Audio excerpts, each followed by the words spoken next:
Hello, আসসালামু আলাইকুম। আজকে আপনাদেরকে দেখাবো ভেন্ডি ভাজি করব ডিম দিয়ে। এই যে আমি পেঁয়াজ রসুন দিয়েছি।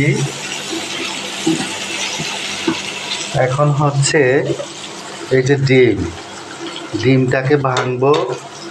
ডিমটাকে ভেঙে এই যে দেখেন এভাবে দেব।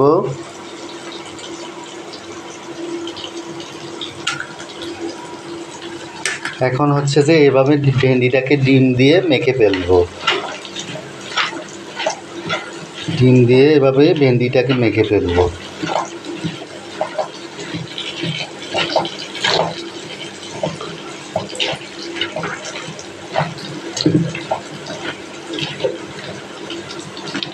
মেখে এভাবে রেখে দেব।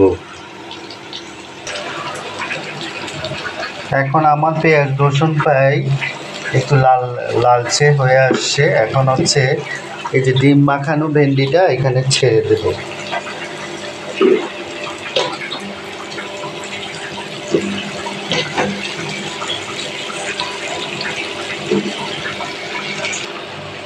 বাসায় এভাবে ট্রাই করে দেখবেন, অনেক টেস্টি।